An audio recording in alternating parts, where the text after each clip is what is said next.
Hello and welcome to Twist List. Today we are looking at Top 10 Myths About the Romans.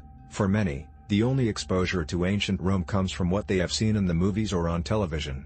Unfortunately, films like Gladiator, Spartacus, Barabbas, and Demetrius and the Gladiators don't present a very accurate depiction of life in Rome and the arena. For this reason, we have put together a list of the most misconceptions people hold about the ancient Roman society and customs. Fortunately, most are easily proven wrong, as you will see when you read on. Considering the fact that the Roman Empire existed for so long, and so much of our own Western society has derived from it, it is no surprise that we all have at least one or two misconceptions about the empire and its people. At number 10 we have thumbs up.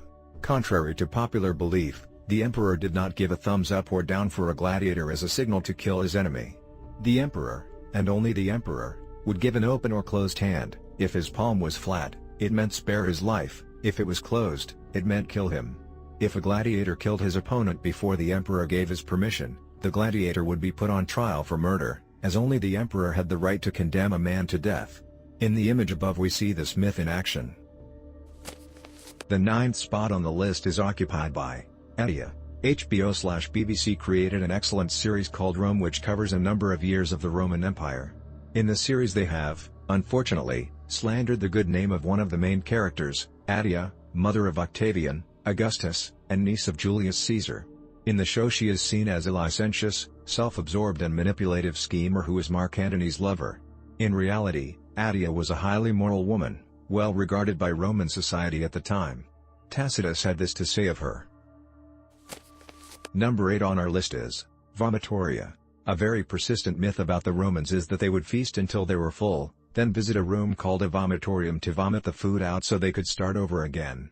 This is a myth. The vomitoria were actually passages that enabled people to move quickly to and from their seats in an amphitheater.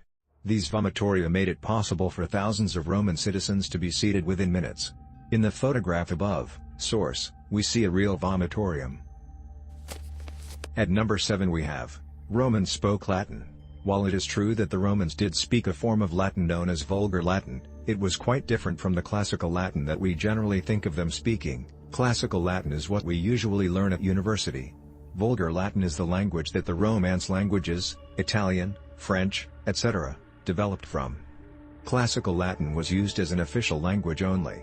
In addition, members of the Eastern Roman Empire were speaking Greek exclusively by the 4th century, and Greek had replaced Latin as the official language. Number 6 on the list is poor plebeians. In modern days we tend to use the term plebeian to refer to the common or poor classes, but in Rome, a plebeian was just a member of the general populace of Rome, as opposed to the patricians who were the privileged classes. Plebeians could, and very often did, become very wealthy people, but wealth did not change their class. Wikipedia has an excellent article on this which you can read here. The 5th spot on the list is occupied by Romans wore togas. When we think of Romans, we almost always imagine men in togas. But in fact, the toga was a very formal piece of clothing. To say that the Romans always wore togas would be the same as saying that the English always wear top hats and tails. Juvenal says this: there are many parts of Italy, to tell the truth, in which no man puts on a toga until he is dead. The average Roman would have worn tunics. Number 4 on the list is the Salting of Carthage. There is a popular misconception that when Rome conquered Carthage, they salted the farmlands to prevent anything from growing. In fact, this is a 20th century myth which has no bearing in reality. When the Romans conquered Carthage, they went from house to house capturing slaves and slaughtering the rest. They burnt the city to the ground and left it as a pile of ruins. This resulted in the loss of a great deal of historical information on Carthage, which makes the study of it difficult in modern times. At the 3rd place we have at 2, Brute. Caesar's last words were actually "and you also" as recorded, in Greek, by Suetonius. Kai Suetnon. These words were spoken to Brutus, which is undoubtedly the reason that Shakespeare coined the phrase, "and you, Brutus."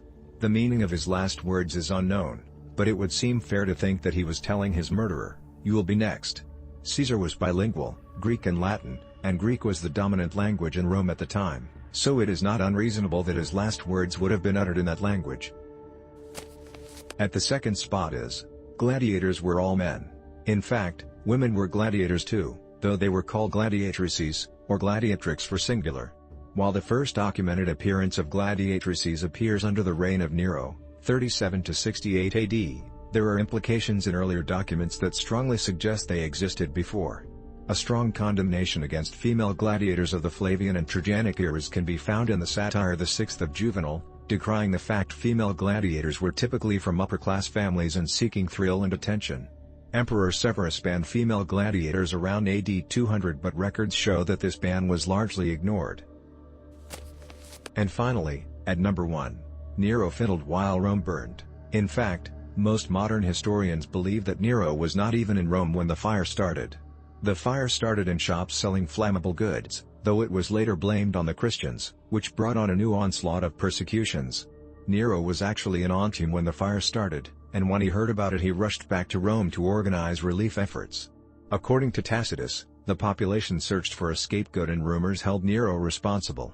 To diffuse blame, Nero targeted a sect called the Christians. He ordered Christians to be thrown to dogs, while others were crucified and burned. Thanks for watching. If you enjoyed this video and would like to see more, then please hit the subscribe button.